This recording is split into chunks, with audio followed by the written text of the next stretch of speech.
Ok, bueno, ahora vamos a hablar de dependencia ontológica, que como los demás videos en esta serie, digamos, se relaciona con el concepto de fundamentalidad, con un orden o con lo que he llamado estructura jerárquica en la realidad. Am, Como había mencionado al inicio, se ha pensado que la noción de estructura jerárquica o de orden ontológico se relaciona con ideas como dependencia, como fundamentalidad, como el fundamento absoluto, si es que lo hay, de todo, fundamento ontológico. Entonces son nociones en una familia, eh, más bien es una familia de nociones muy cercanamente relacionadas entre sí, ¿no? Y la idea de dependencia ontológica, como ahora vamos a ver, a su vez sirve o se ha usado para definir otros conceptos, como el concepto de una sustancia en un sentido más moderno, como el de Descartes o el de Spinoza. Y bueno, en fin, veremos que se relaciona con otros conceptos como necesidad y esencia, ¿no? El sentido de dependencia ontológica del que hablamos ahora es una relación entre objetos que típicamente se distingue de otros sentidos de dependencia, como la dependencia lógica o dependencia causal, porque la dependencia ontológica concierne a la existencia o a la identidad. Bueno, digo, no lo vamos a ver ahora con ningún detalle, pero ¿qué queremos decir con dependencia lógica o dependencia causal? Hay otros muchos, bueno, sí, muchos, pero otros varios tipos de dependencia, como quizá dependencia explicativa, dependencia psicológica, etcétera.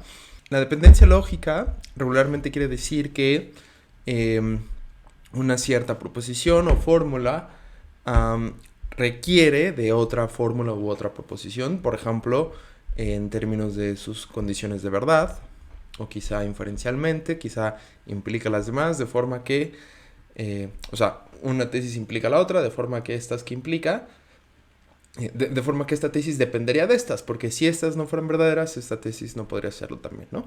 Al menos en muchas lógicas, no solo la clásica. Um, digamos, en un sentido todavía muy inicial, digamos, de dependencia lógica. Y dependencia causal, se suele decir también que los efectos dependen de sus causas, ¿no? De nuevo, esto no es lo que estamos mencionando aquí, quizá más adelante en alguna otra serie de videos hablemos más de causalidad, pero ahora queremos distinguir una noción de dependencia ontológica. Y de nuevo, por eso se suele querer decir algo concerniente a la existencia o a la identidad de las cosas. ¿Vale? Bueno, idea básica, decir que A depende ontológicamente de B, quiere decir que la existencia o la identidad de A requiere, presupone o es alguna función de B. Si hablamos de existencia, esto parece decir que A no existe sin B, y en términos de identidad, esto sería que lo que A es, lo que le hace ser el mismo A, depende de B. Entonces parecen ser nociones muy cercanas. Algunos han defendido que básicamente son lo mismo. Que la identidad es básica y por lo tanto no hay tal cosa como condiciones sustantivas para que algo sea idéntico consigo. Dado que es una verdad lógica y algunos dirán trivial y, digamos, dada absolutamente que A es igual a A, la ley de la identidad. Por supuesto hay gente que lo niega, ¿no? Algunos dialeteístas, quizá, no sé si Hegel en algún sentido, pero en fin, la mayoría de metafísicos contemporáneos diría que es una verdad dada por sí misma, que A es igual a A para cualquier cosa A, así que la identidad no depende de nada, no se requiere de nada para que una cosa sea idéntico consigo.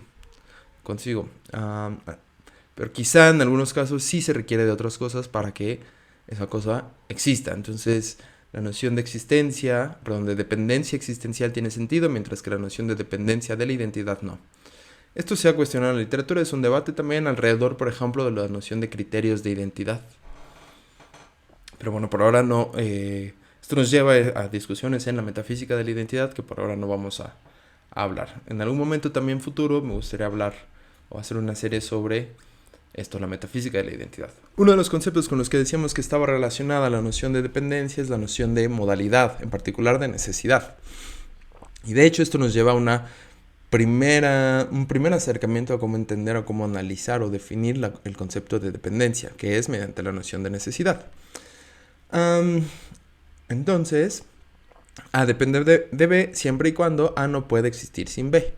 Bueno, dado que tenemos el cuadrado lógico de la oposición modal. Básicamente podemos usar imposibilidad o necesidad de formas equivalentes. A depende de B siempre y cuando A es imposible que exista sin B, no puede existir sin B o necesariamente requiera de B. ¿Ok? Entonces este sería el análisis modal, digamos el más sencillo porque solo requiere de nociones lógicas como el bicondicional, y por ahí va a aparecer un condicional, y de un operador modal. Sin embargo, hoy en día se reconoce que la noción de dependencia es hiperintencional, y ahora vamos a ver qué es esto. Una diferencia es hiperintencional cuando dos proposiciones necesariamente equivalentes, es decir, verdaderas en exactamente los mundos posibles, o dos propiedades necesariamente coextensivas, es decir, que se aplican a exactamente los mismos objetos en cada mundo, o dos objetos necesariamente coexistentes, es decir, que existen en exactamente los mismos mundos, pueden tener esa diferencia. Entonces, dicho brevemente, y en un primer acercamiento, esta idea de hiperintencional ha sido también muy discutida en la última década.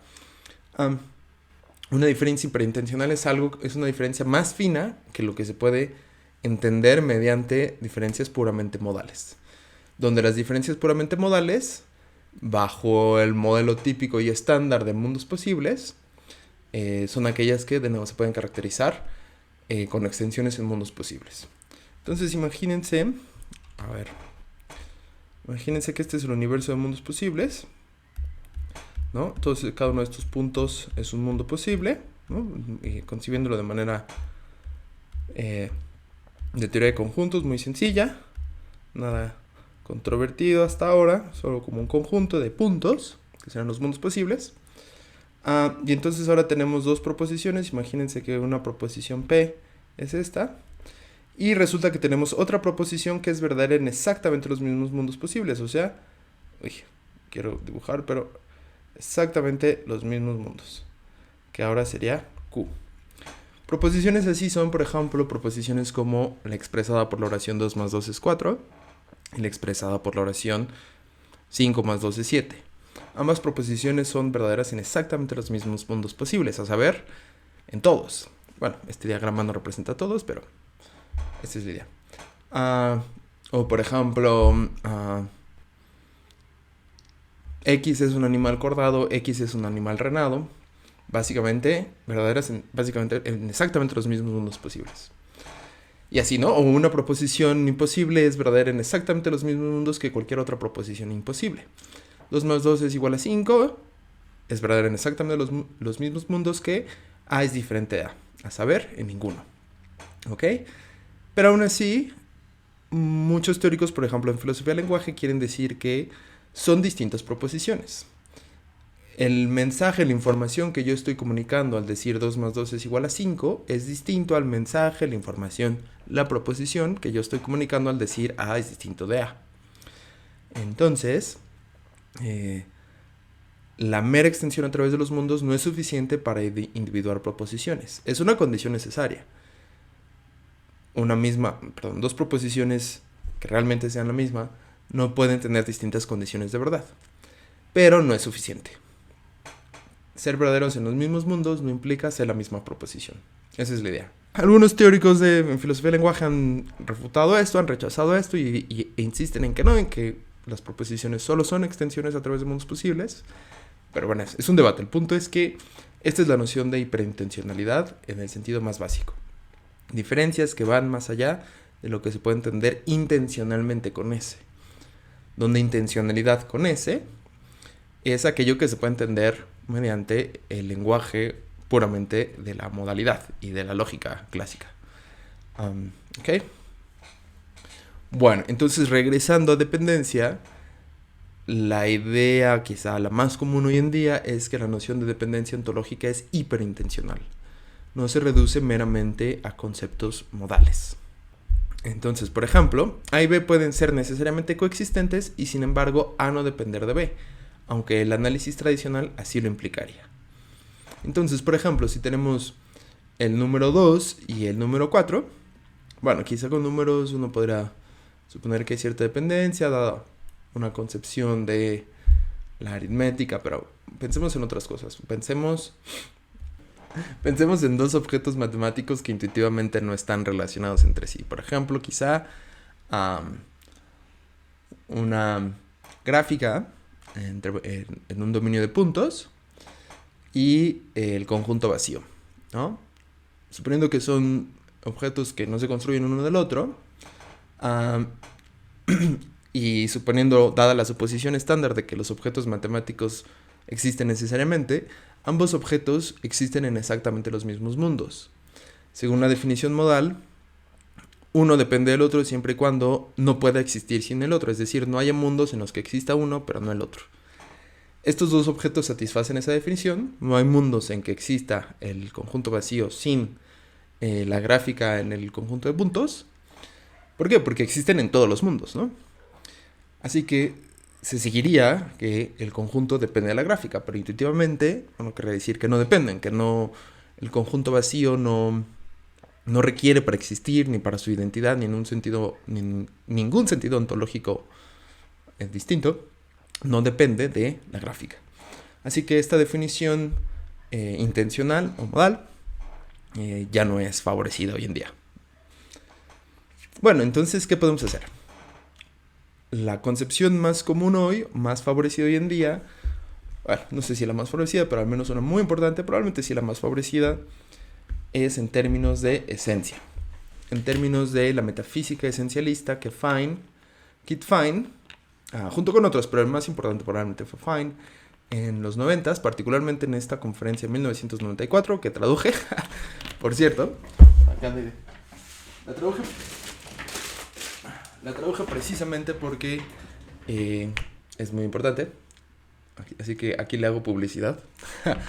En esa conferencia del 94 llamada Esencia y Modalidad, Essence and Modality, Fine argumentó que la necesidad metafísica es insensible a la fuente, así decía él, ¿no? Y esto quiere decir que el que sepamos que una proposición es necesaria no nos permite saber a qué se debe esa necesidad.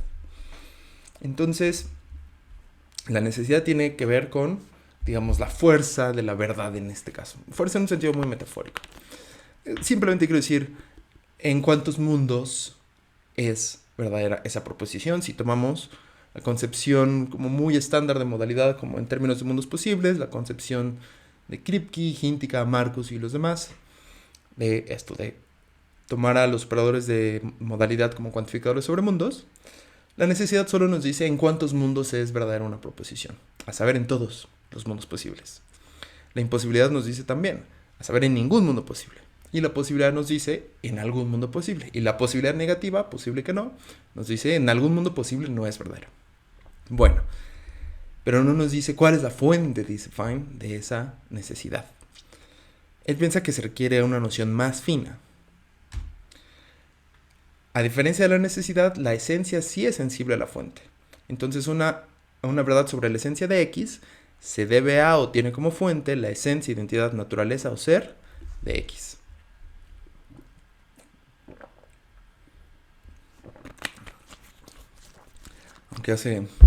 Aunque está nublado, hace calor.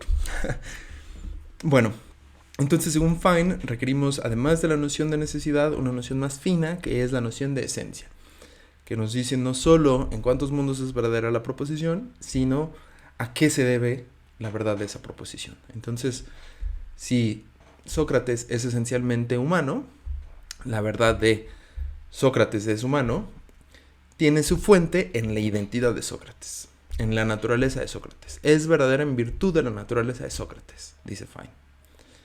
Bueno,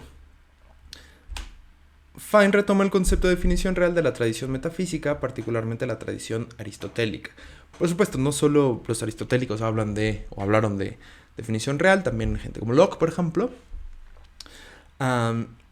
Pero es esta idea de que, como vamos a ver ahora, la definición real es una especificación objetiva y óntica de lo que es el definiendum, a diferencia de una definición convencional o nominal que daría el significado de una palabra o concepto.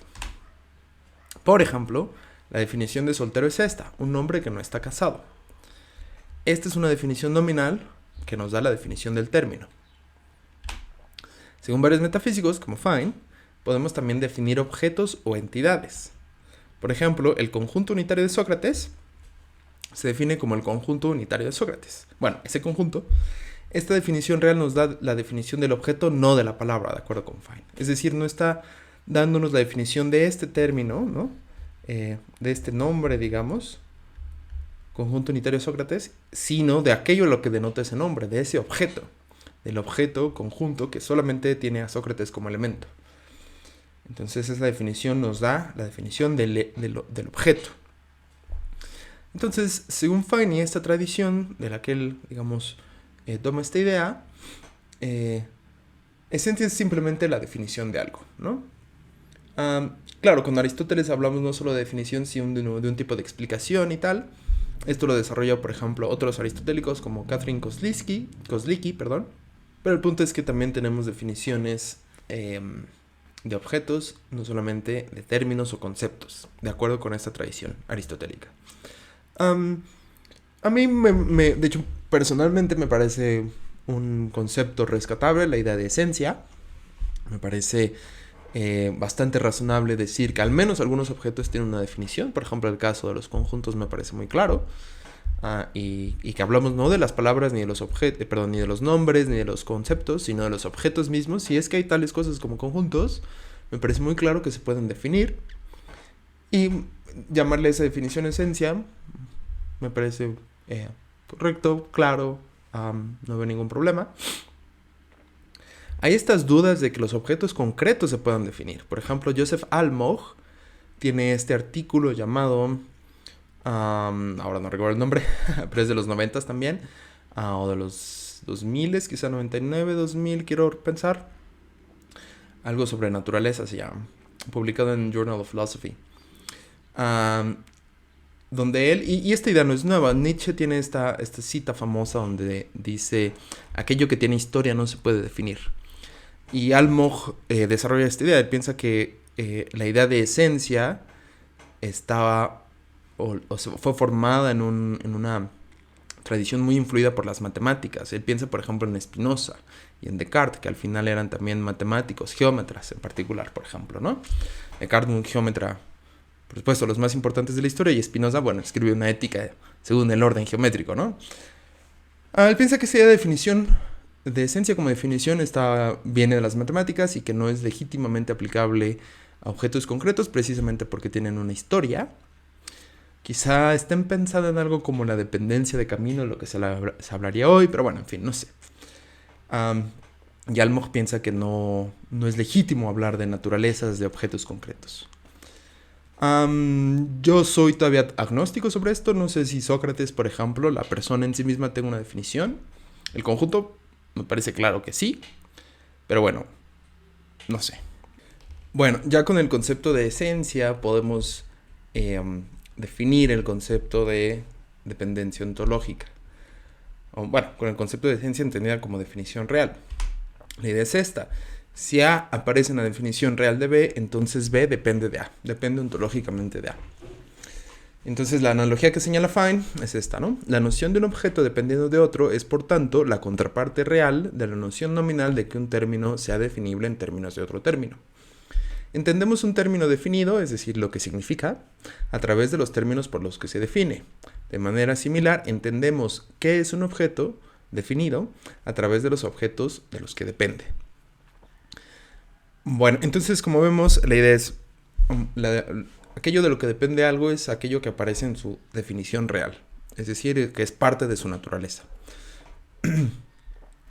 En algún otro lugar, Kozlicki, de hecho, dice Catherine Kozlicki, de hecho dice, bueno, lo podemos ver así, o podemos también entender como la conversa, que realmente la idea de esencia, entendida como definición real, ya trae dentro de sí, por decirlo así, la idea de dependencia ontológica. Entonces, la esencia de una cosa es aquello de lo que depende, básicamente, ¿no?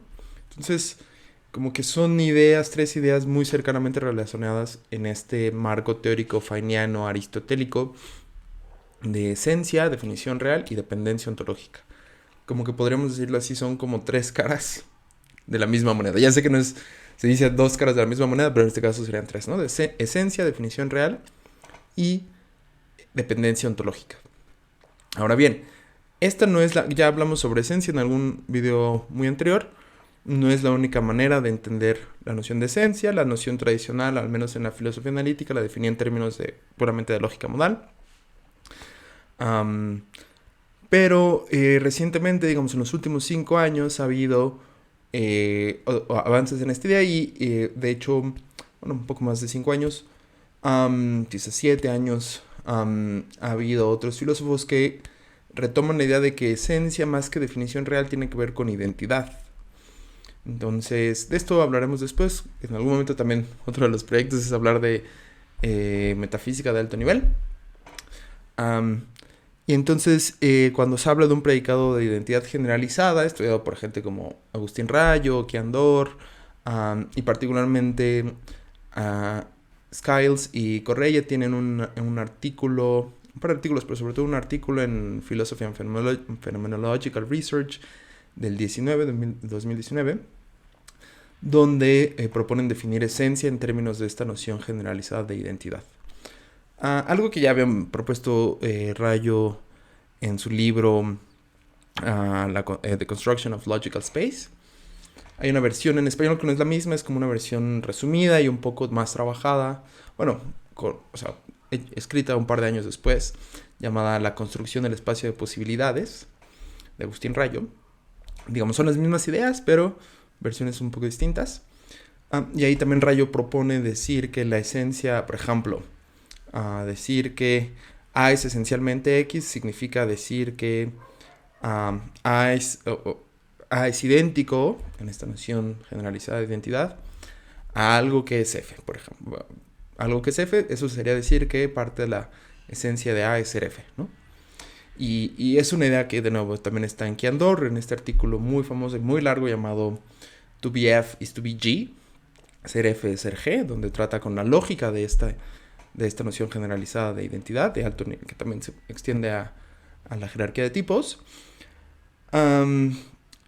Y de nuevo, Correia y Skiles tienen este artículo de 2019 llamado Essence, Grounding and Identity, si recuerdo bien el título, donde de nuevo extienden esta idea, ¿no?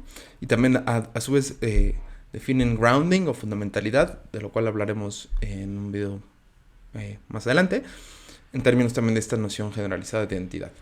Entonces, el punto es que esta noción de neoaristotélica, digamos, de definición real, no es la única concepción hoy en día de esencia, es una de las más importantes, pero esta idea que ha estado recientemente muy, muy explorada y ha sido muy importante de identidad generalizada, parece una alternativa a esta idea de definición real. Tanto Rayo como Dor, como Correia y Skiles mencionan la noción de definición real, pero parece que no están muy convencidos de que sea una noción suficientemente clara. Algunos como Rosen, en su artículo sobre definiciones reales, parece que básicamente identifica la definición real de algo con su identidad. Entonces, no es muy clara, no está suficientemente establecida la relación precisa y exacta entre la definición real, esencia, y esta idea en términos de identidad generalizada. En un artículo posterior de Fine, del 2000, ya quizá unos 15 años después de que hizo esta propuesta en Essence and Modality, se llama Nuevos Foundations o New Foundations. Creo que se llama Nuevos Fundamentos o Fundamentos. En fin, Fundamentos para la esencia. Fundamentos colectivos, debía buscar el título, pero fundamentos comunes, fundamentos colectivos para esencia e identidad y fundamentación. Foundations for Essence and Grounding, si estoy recordando bien. Un artículo quizá 2000, quiero decir 9, 10, mucho más reciente, o incluso posterior, no, 2015 de hecho, 2015. Fine propone unificar su teoría del grounding, de la fundamentación, de lo cual de nuevo hablaremos después, con su teoría de la esencia, en términos de una idea primitiva de requerimiento y suficiencia ontológica, de forma que esencia y grounding o fundamentación serían básicamente dos caras de la misma moneda, conversas en algún sentido de este operador primitivo. Y eso parece estar muy cercano a esta idea de identidad generalizada, como la piensan gente como Rayo, Dor, Skiles y Correia. Aunque de nuevo no es absolutamente obvio. Esta es un área todavía activa en la investigación hoy en día. No es absolutamente obvio cuál sea de manera clara y definitiva la relación exacta entre estas tres nociones, dependencia ontológica, y esencia y definición real, bueno, e identidad generalizada. Quizá hay lugar para decir que realmente son todas caras de la misma moneda, una misma noción vista desde distintos ángulos, por decirlo así. O quizá algunos teóricos van a decir que, al parecer, por ejemplo, como Correia y Skiles, que la noción básica es la de identidad generalizada. Y que las demás, en todo caso, o no son muy claras como la de definición real, como ellos parecen decirlo en este artículo de 2019, o bien no son... son derivativas de la noción de identidad generalizada. En fin, esto fue un poco un detour por otra idea, pero el punto es que en esta concepción feiniana neoaristotélica, que también han aceptado otros teóricos como Bob Hale o como el mismo Rosen, en esta concepción, o Catherine Kozlicki, etc., la noción de esencia está unida a la noción de definición real, son básicamente la misma idea, y a su vez a la noción de dependencia ontológica. Son como una misma noción vista en tres diferentes ángulos. Pero no es la única. Si es que esta idea de identidad generalizada resulta ser distinta, o quizá la más básica, no sería lo mismo, ¿no? Pero de nuevo, esto es una área activa de la investigación ahora mismo. Bueno, entonces bajo esta concepción feiniana neoaristotélica, la existencia de una cosa definida requiere necesariamente la existencia de sus definientia, de aquello que lo define, ¿no? Y en muchos casos se puede pensar que lo que define es ontológicamente anterior a lo definido. Digo muchos casos, porque hay casos, de hecho el mismo Fine en su artículo sobre dependencia ontológica y en otro artículo también importante llamado Senses of Essence, sentidos de la esencia, investiga casos de codependencia ontológica, de cosas que una depende de la otra y la otra de la una. Pero al menos en muchos casos, aquello como el definiendum, es decir, habría una relación de prioridad ontológica entre lo que se define y lo que lo define, ¿no? Y en ese sentido rastrearía también fundamentalidad. De esta forma, se puede pensar que el orden de la dependencia ontológica rastrea un orden de prioridad ontológica. De nuevo, en muchos casos. Hablaremos más de esto en unas láminas posteriores. Bueno, ¿cuál es entonces la relación entre dependencia y necesidad? Bueno, aunque ya no se defina la dependencia en términos de necesidad, sino en términos de esencia, sigue siendo común suponer que la dependencia aún así involucra necesidad. De forma que si A depende ontológicamente de B, aún así, es imposible que A exista sin B. Aun cuando ya no se defina dependencia en términos de necesidad, aún así la necesidad es un requisito para la dependencia. Digamos, sería un componente. Esto porque se supone que la esencia implica necesidad. Es decir, aún bajo la concepción feiniana, si P es esencial a una cosa X, entonces necesariamente, si X existe, P es verdadera. ¿Ok? Entonces la suposición que todos los esencialistas, incluyendo Fine, quieren seguir manteniendo es que las verdades esenciales son necesarias. No es que la esencia se reduzca a la necesidad, sino que aún así, aunque no se reduzca, la esencia requiere o implica necesidad. Ahora bien, esta implicación, este requerimiento se puede deber ya sea o bien porque la esencia fundamenta la necesidad, o la explica, o la necesidad se reduce a la esencia. Entonces, el mismo Fine en el 94, en la conferencia, propuso que la necesidad se reduce a la esencia, y otros proponen que se fundamenta en la esencia, gente como Rosen, como Hale, los mismos Correia y Skiles, y que Andor en sus artículos sobre identidad generalizada y esencia proponen que realmente esta identidad generalizada define esencia y a su vez con esto se puede entender necesidad. Entonces hay un orden claro de prioridad. Yo tengo algunos artículos rechazando estas ideas. Yo no creo que esencia sea anterior a necesidad, creo que es al revés. Creo que esencia se define en términos de necesidad, aunque no se reduzca. Entonces esta sería la otra opción. De hecho, hay algunos esencialistas, gente como Tobias Wilsch o Waldner y Baidia, en artículos muy recientes. El de Wilsch es de 2017, en el que estoy pensando, que se llama Sophisticated Modal Primitivism, el primitivismo modal sofisticado. Waldner y Baidia en probablemente 21 o 22 tienen este artículo llamado Essence, Identity and Reduction, si recuerdo bien. Pero bueno, ellos parecen compartir la idea de que, y de hecho esto también lo sugiere en un artículo Fine, un artículo muy pequeño y reciente, 2020, que parece que lo escribió mucho antes. Pero bueno, también supone que una posibilidad es entender esto, que la esencia se define, aunque no se reduzca, se define parcialmente en términos de necesidad. Entonces, parte de la esencia sería esencial a la esencia ser necesaria, ¿no? Es decir, sería esencial a la esencia que este condicional fuera verdadero, ¿no? Sería parte de su esencia, de su definición real. Y en un artículo muy reciente del año pasado, o más bien que de hecho todavía no sale impreso en Inquiry, pero bueno, ya saldrá en algún momento, yo argumento que si este es el caso, entonces claramente esencia no puede fundamentar a necesidad, porque esencia requiere necesidad en su definición. Entonces no puede ser anterior ontológicamente a la necesidad. Otra tercera opción es que ni la esencia fundamenta la necesidad, ni la necesidad sea parte de la definición real de la esencia, sino que sean dos nociones separadas, pero que tengan algún vínculo ontológico necesario a su vez. Quizá una tercera causa, digámoslo así, un tercer fundamento. No sé de alguien que haya explorado esto. Habría ahí como una... Bueno, parece que está algo que se ha discutido muy recientemente en la literatura, y hablo de artículos del año pasado, de este año, la noción de zero grounding. Ahora no tiene mucho sentido explicarlo, porque no hemos hablado de grounding, que ya había sido explorado por Fine en el 17 y antes, pero recientemente se ha explorado esto como idea para fundamentar tanto la noción de esencia como de necesidad. Pero bueno, de esto hablaremos en algún momento muy futuro.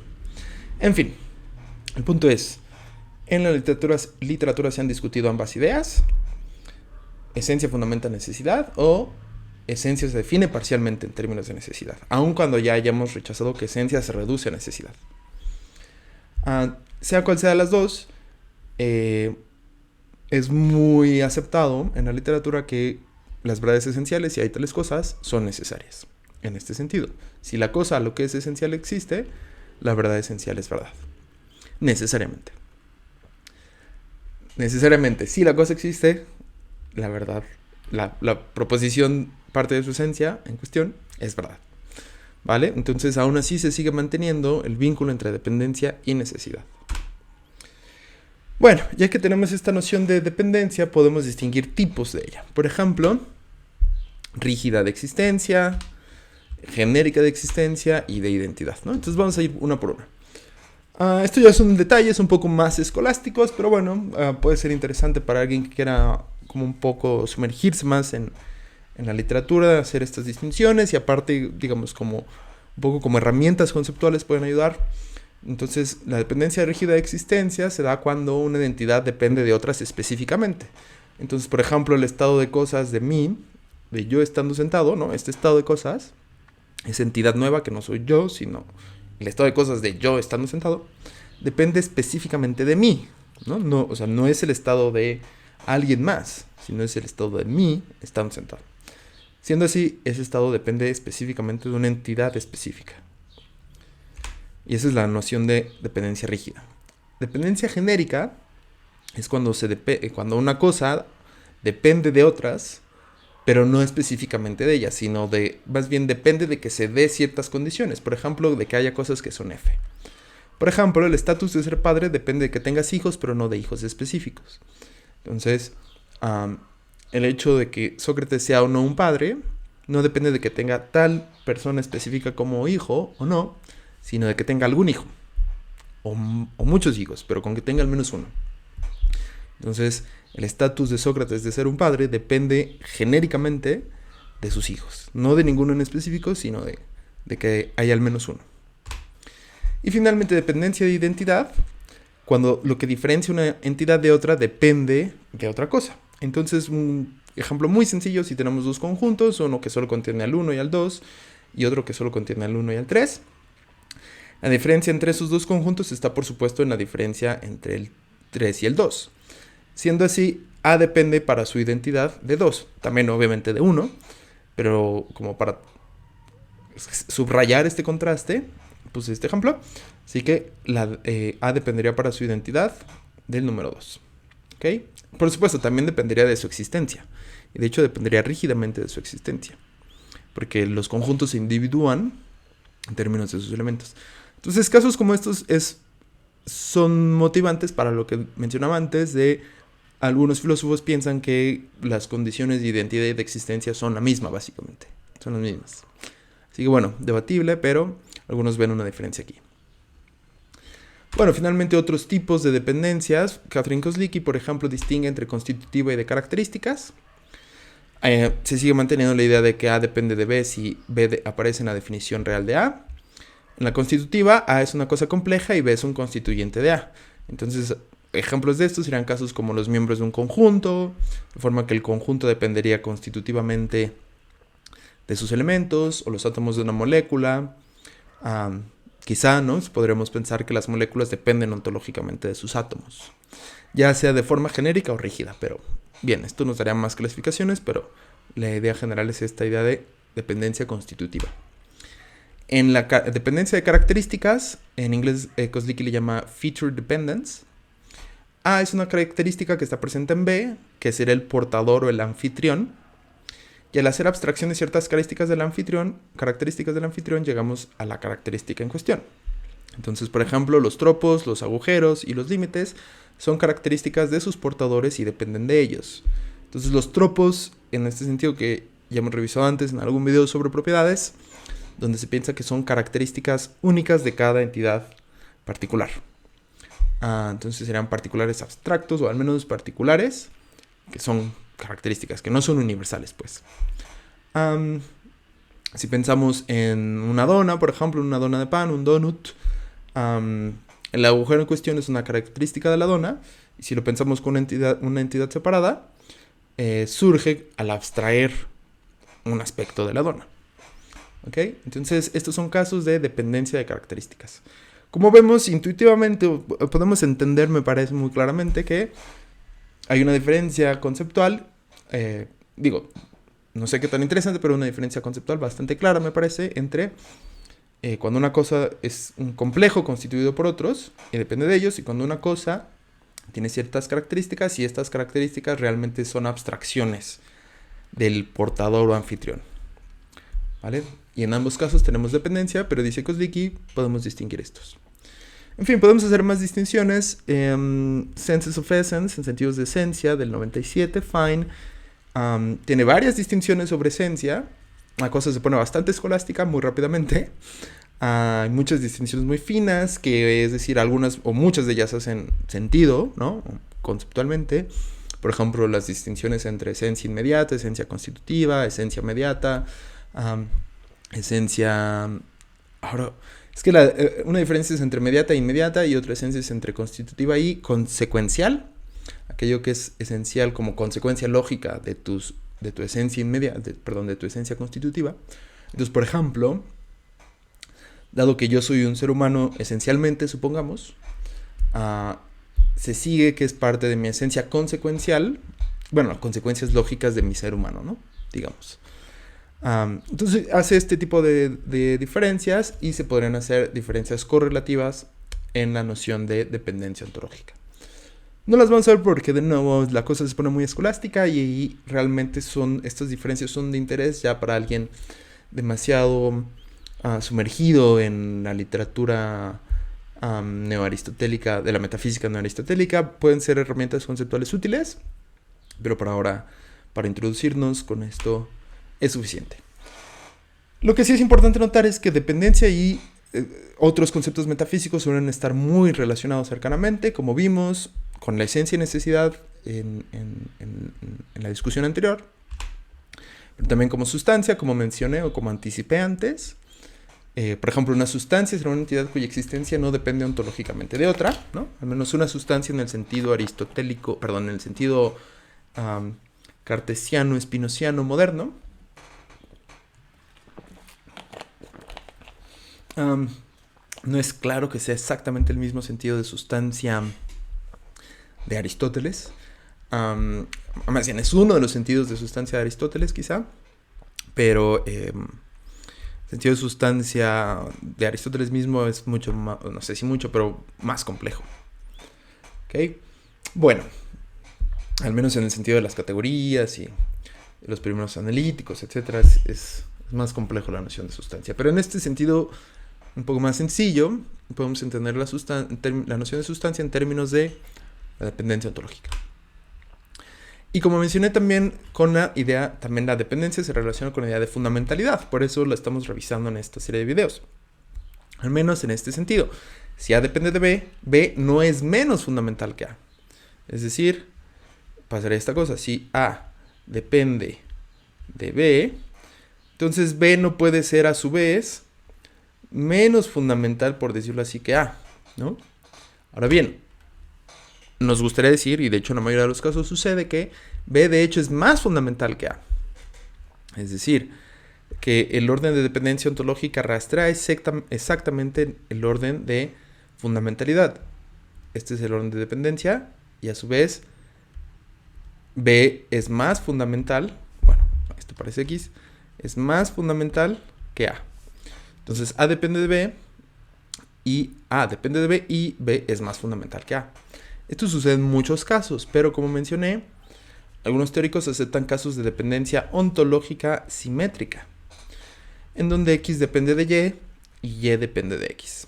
Entonces, cuando tenemos estos casos de dependencia simétrica, de forma que A depende de B y B depende de X, perdón, de A, claramente aquí hay un orden. Aquí no podemos decir que B es más fundamental que A, o sería extraño decir esto en esos casos, porque hay una codependencia. Entonces, por eso el principio más general es este principio. Este lo han usado muchos filósofos. Yo le he puesto un nombre en un artículo reciente, en el artículo de Inquiry sobre explicación esencial.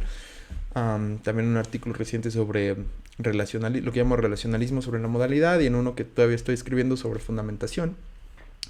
Le llamo Definition to Fundamentality. El principio de definición a fundamentalidad.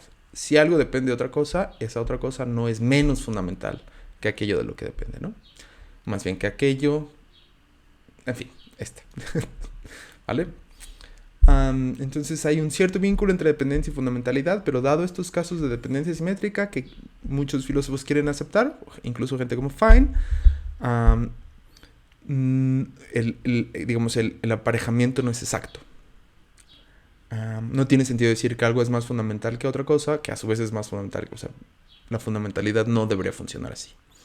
Quizá dependencia, y incluso quizá cuando veamos fundamentación o grounding, algunos han propuesto que también hay ciclos de grounding. Esto es muy controvertido también, pero bueno, lo veremos. Hablando de grounding o fundamentación, esta es otra relación con la que se relaciona la dependencia ontológica. No lo vamos a ver todavía. Primero vamos a hablar sobre fundamentación y grounding en un próximo video, probablemente en el inmediato siguiente. Pero estas relaciones no son obvias.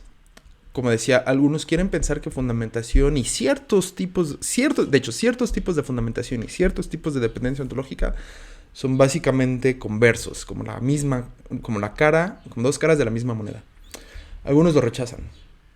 Entonces, no es tan obvio, es todavía controvertido que sea así, que sean caras de la misma moneda.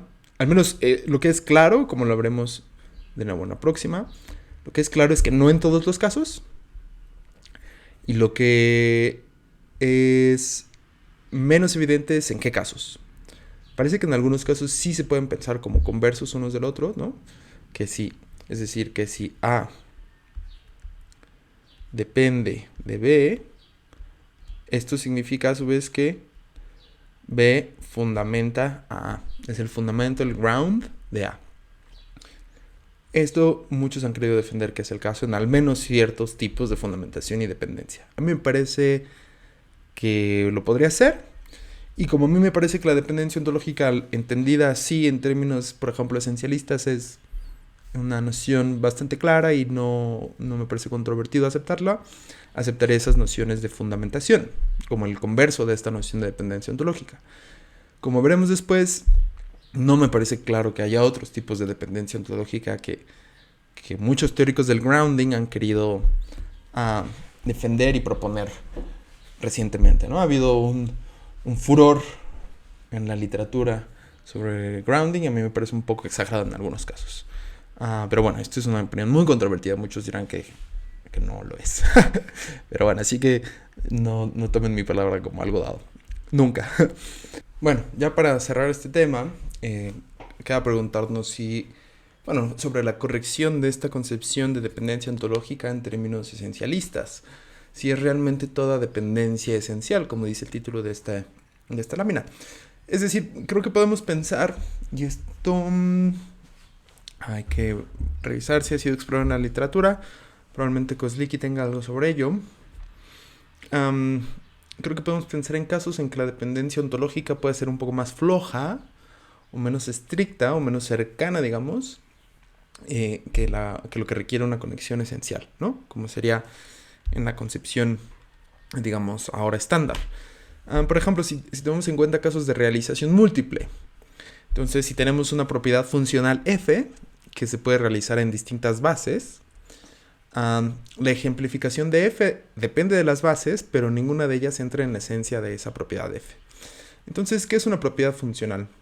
Por ejemplo, en el funcionalismo, en la filosofía de la mente, se piensa que los estados mentales como creencias, deseos, etc., son estados funcionales, que se definen en términos de sus relaciones con otros estados mentales o con otras cosas. Por ejemplo, una creencia, por ejemplo, se dice que tiene una dirección de fit, de mundo a mente, de forma que lo que sucede en el mundo hace que sea una verdadera la creencia, y un deseo tiene una dirección contraria, digamos, de fit, de mente a mundo, de forma que lo que sucede en la mente, el deseo, puede llevar a ser que se realice en el mundo, ¿no? Si uno ejecuta o lleva a cabo su deseo. Entonces, quizá las relaciones entre distintas creencias y entre otros estados mentales y su dirección de fit, por ejemplo, sea lo que define una creencia. Y entonces, si esta concepción funcionalista, muy cruda que he mencionado, o alguna de este tipo, fuera verdadera, entonces seres con distinta composición física podrían tener creencias. Entonces, un ser humano en su particular tipo de sistema nervioso, pero también un pulpo quizá, ratas, changos quizá, o incluso quizá inteligencias artificiales, ¿no? Con una base completamente distinta de circuitos y lo que sea, o si existieran aliens, ¿no? En otro planeta con una composición biológica completamente distinta. Bueno, todos esos podrían ser distintas bases, pero todos ellos teniendo un mismo tipo de estado, que sería psicológico, que sería un estado de creencia. Bueno, el punto aquí es que si entendemos así, en una manera funcionalista, las creencias no se definen por lo que sucede en las bases, sino por las definiciones funcionales. Y digo, el funcionalismo acerca de la mente no es el único caso de propiedades funcionales. Se ha explorado la idea de que otras propiedades, como por ejemplo las propiedades estéticas, sean funcionales, pero el punto es que en este tipo de propiedades tenemos la realización de la propiedad funcional y sus bases, en sus bases físicas, pero la propiedad, por ejemplo, la creencia no se define en el funcionalismo, en términos de lo que sucede en las neuronas, o en el cerebro del pulpo, o en la computadora de la inteligencia artificial, digamos, sino en términos funcionalistas. Bueno, se podría pensar que este es un tipo de dependencia genérica, pero tampoco parece cierto, al menos a mí no me parece muy obvio, que la ejemplificación de la propiedad funcional tenga en su esencia el que haya una de estas bases. Entonces, de nuevo, tampoco parece que la esencia de f contenga el requisito de que f tenga alguna base. En todo caso, la esencia de la propiedad funcional es puramente eso, funcional, no habla de base alguna. Si eso es así, parecería que f depende para su instanciación de alguna manera en la base que de hecho tenga, ¿no? La realización de f depende de que haya una base, pero esta dependencia, de nuevo, no nos habla de la esencia de la propiedad funcional. Uno podría decir, bueno, es el hecho, el estado de cosas de la instanciación, pero digamos, el punto es que la propiedad pues misma, no, aunque depende de sus bases en cierto sentido, no depende en su... no las tiene en su esencia. Entonces podríamos cuestionar qué tan correcto es pensar a toda dependencia como un vínculo esencial con casos como estos. Quizá haya más casos. Pero el punto es que no me queda claro que en todo caso de dependencia podamos hablar de un vínculo esencialista. Quizá si es así, la noción de dependencia en cuestión parece ser más general, no requiere de algo tan fuerte, aunque sí parece requerir de modalidad. Algunos van a decir que la dependencia en cuestión es fundamentación o grounding, pero como he mencionado antes, se ha discutido por Fine y varios otros si la dependencia y la fundamentación son básicamente dos caras de la misma moneda, ¿no? Una conversa a la otra básicamente, al menos en ciertos tipos de dependencia y ciertos tipos de fundamentación. Y si eso es así, nos regresará a lo que no me... Digo aquí que lo rechaza, pero realmente es que no me queda completamente obvio que todo caso de dependencia involucre esencia. Bien, aquí ya terminamos. Seguiremos con grounding o fundamentación la próxima. Por ahora sería todo entonces.